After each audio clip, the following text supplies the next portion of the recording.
നമ്മളൊരു urologist and euro oncologist എന്ന നിലയിൽ നമ്മൾ ട്രീറ്റ് ചെയ്യുന്ന കുറച്ച് ക്യാൻസേഴ്സ് ഉണ്ട്. അതിൽ കോമൺ ആയിട്ട് കാണുന്നതാണ് പ്രോസ്റ്റേറ്റ് ക്യാൻസർ. പ്രോസ്റ്റേറ്റ് ക്യാൻസറിന്റെ ഒരു പ്രത്യേകത എന്ന് വെച്ച് കഴിഞ്ഞാൽ നമ്മളൊരു നല്ല ശതമാനം ആൾക്കാരും ഈ പ്രോസ്റ്റേറ്റ് ക്യാൻസർ ആയിട്ട് നമ്മൾ കണ്ടുപിടിക്കുമ്പോൾ അവർക്ക് യൂഷ്വലി ഒരു രോഗലക്ഷണങ്ങളും ഉണ്ടാവത്തില്ല. വേറെ അൺറിലേറ്റഡ് ആയിട്ടുള്ള പല അസുഖങ്ങൾക്ക് വേണ്ടിയും ടെസ്റ്റ് ചെയ്യാനായിട്ട് വരുമ്പോൾ നമ്മൾ ഇതുമായിട്ട് ബന്ധമില്ലാത്ത എന്തെങ്കിലും രോഗലക്ഷണങ്ങൾക്ക് വേണ്ടി നമ്മൾ ചെക്ക് ചെയ്യുമ്പോഴാണ് പലപ്പോഴും നമ്മൾ പ്രോസ്റ്റേറ്റ് ക്യാൻസർ ഉള്ളതായിട്ട് കാണും. അപ്പോൾ എന്തുകൊണ്ടാണ് പ്രോസ്റ്റേറ്റ് ക്യാൻസറിൽ സിംറ്റംസ് ഉണ്ടാകാനുള്ള സാധ്യത കുറവാണെന്ന് നമുക്കൊന്ന് നോക്കാം. നമ്മുടെ പ്രോസ്റ്റേറ്റ് ഗ്രന്ഥി എന്ന് പറഞ്ഞാൽ മൂത്രസഞ്ചിയുടെ താഴെ ഇരിക്കുന്ന ഗ്രന്ഥിയാണ്.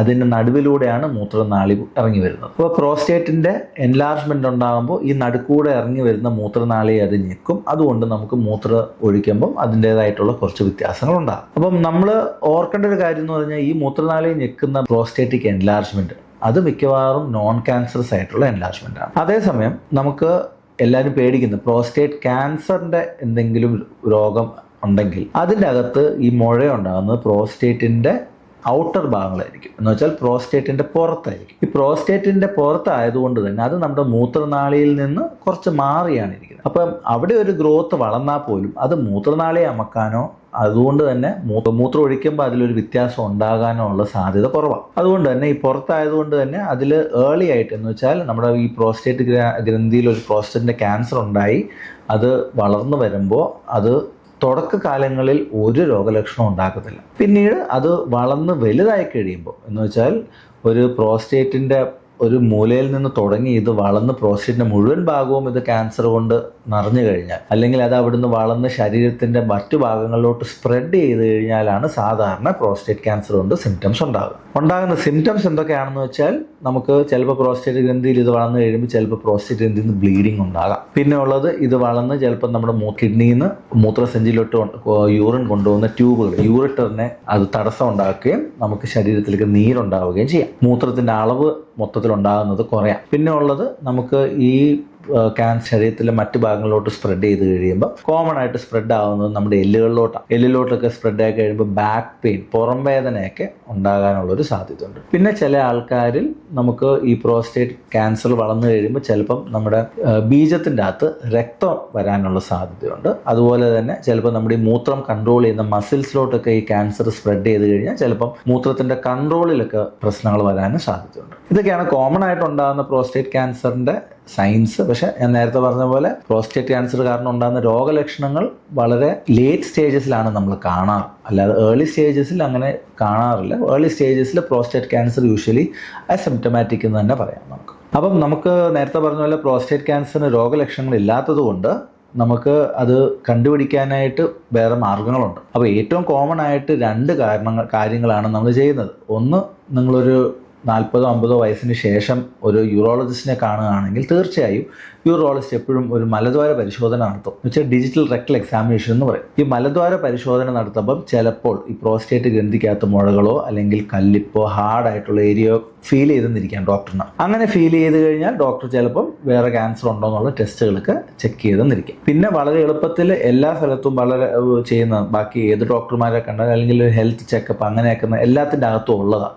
കോമൺ ആയിട്ട് നമ്മൾ കാണുന്ന PSA ടെസ്റ്റിംഗ് എന്ന് പറയും. PSAയുടെ full form prostate specific antigen എന്ന് പറയും. ഇത് ഒരു പരിധി വരെ കുറേ പ്രോസ്റ്റേറ്റ് ക്യാൻസറുകളിൽ ഇത് കൂടിയിരിക്കും ബ്ലഡിൽ. അപ്പം ഈ PSA കൂടുതലാണെങ്കിൽ നമുക്ക് പ്രോസ്റ്റേറ്റ് ക്യാൻസറിനുള്ള ഡയഗ്നോസിസ് ആയിട്ടില്ല, പ്രോസ്റ്റേറ്റ് ക്യാൻസർ ഉണ്ടാകാനുള്ള സാധ്യത ഉണ്ടെന്നേ ഉള്ളൂ. അപ്പം PSA കൂടുതലായിട്ട് കണ്ടാലും ഡോക്ടർമാർ പ്രോസ്റ്റേറ്റ് ക്യാൻസറിന് വേണ്ടി ചെക്ക് ചെയ്യുന്നതായിരിക്കും. അപ്പം ഈ PSA ചെക്ക് ചെയ്യുന്നതും അതുപോലെ മലദ്വാരം പരിശോധിക്കുന്നതും രണ്ടും 100% കൺഫർമേറ്ററി ഒന്നും അല്ല. എങ്കിലും നമ്മൾ സാധാരണ പേഷ്യൻസിനെ ചെക്ക് ചെയ്യുമ്പോൾ ഇത് രണ്ടും ചെക്ക് ചെയ്യും. രണ്ടിൽ ഏതെങ്കിലും PSAയിലോ അല്ലെങ്കിൽ മലദ്വാര പരിശോധനയിലോ നമുക്കൊരു ഡൗട്ട് തോന്നിയാലാണ് നമ്മൾ ഫർദർ ആയിട്ട് ഇത് പ്രോസ്റ്റേറ്റ് ക്യാൻസർ ഉണ്ടോ എന്നൊക്കെ ചെക്ക് ചെയ്യാനുള്ള കാര്യങ്ങളൊക്കെ ചെക്ക് ചെയ്യുന്നു. അപ്പം ഞാൻ മെയിനായിട്ട് ഒരു കാര്യം പറയാൻ ഉദ്ദേശിച്ചതാണ്, PSA ചെക്ക് ചെയ്യുന്നത് വളരെ നല്ലതാണ്. PSA കൂടുതലാണെന്ന് വെച്ച് പേടിക്കേണ്ട ആവശ്യമില്ല. പ്രോസ്റ്റേറ്റ് ക്യാൻസർ ആണോ നിർബന്ധമില്ല. വേറെ കുറച്ച് ടെസ്റ്റുകളൊക്കെ ചെയ്താലും നമുക്കറിയാം. അതുപോലെ തന്നെ PSA നോർമൽ ആണെന്നും വിചാരിച്ച് ഡോക്ടർമാരെ കാണാതിരിക്കുന്നത്. കഴിയുമെങ്കിൽ ഒരു 50-60 വയസ്സിനൊക്കെ ശേഷം PSA ചെക്ക് ചെയ്യുന്നതിനോട് കൂടെ ഒരു ഡോക്ടറിനെ കൂടെ കണ്ട് മലദ്വാര പരിശോധനകൾ നടത്തിക്കുകയാണെങ്കിൽ ഏറ്റവും നല്ലത്. ഈ പ്രോസ്റ്റേറ്റ് ക്യാൻസർ ഒരു 40 വയസ്സിനൊക്കെ മുന്നേ ഉണ്ടാകുന്നത് വളരെ റെയറാണ്. നമ്മൾ സാധാരണ കാണുന്ന ഒരു 60-70 വയസ്സിനൊക്കെ ശേഷമാണ് ഈ പ്രോസ്റ്റേറ്റ് ക്യാൻസർ കൂടുതലായിട്ട് കാണുന്നത്. അതുകൊണ്ട് തന്നെ നമ്മൾ ഈ വളരെ ചെറുപ്പക്കാരിൽ നമ്മൾ PSA ഒരിക്കലും ടെസ്റ്റ് ചെയ്ത് സ്ക്രീൻ ചെയ്യാൻ സജസ്റ്റ് ചെയ്യാറില്ല. നമ്മൾ യൂഷ്വലി പറയുന്ന ഒരു 50 വയസ്സിന് ശേഷം PSA ചെക്ക് ചെയ്താൽ മതി. പിന്നെ ഫാമിലി ബാക്ക്ഗ്രൗണ്ടിൽ ഫാമിലിയിലൊക്കെ ആർക്കെങ്കിലും പ്രോസ്റ്റേറ്റ് ക്യാൻസർ ഉണ്ട്, അല്ലെങ്കിൽ എന്തെങ്കിലും ജനറ്റിക് ആയിട്ട് പ്രോസ്റ്റേറ്റ് ക്യാൻസർ വരാനായിട്ട് പ്രോബ്ലം സാധ്യത കൂടുതലുള്ളവരൊക്കെ ആണെങ്കിൽ 40-45 വയസ്സിലോ ഒന്ന് PSA ചെക്ക് ചെയ്താലും തെറ്റില്ല. പക്ഷെ എന്തായാലും 40 വയസ്സിന് മുന്നേ ഏതായാലും PSA ചെക്ക് ചെയ്യേണ്ട ആവശ്യമില്ല. കോമൺ ആയിട്ട് പറയുകയാണെങ്കിൽ 50 വയസ്സിന് ശേഷം അതൊക്കെ PSA ചെക്കിങ് സ്റ്റാർട്ട് ചെയ്താൽ മതി. അതുപോലെ തന്നെ PSAക്ക് ഒരു സ്ട്രിക്റ്റ് കട്ട് ഓഫ് വാല്യൂ എന്നുള്ളതില്ല.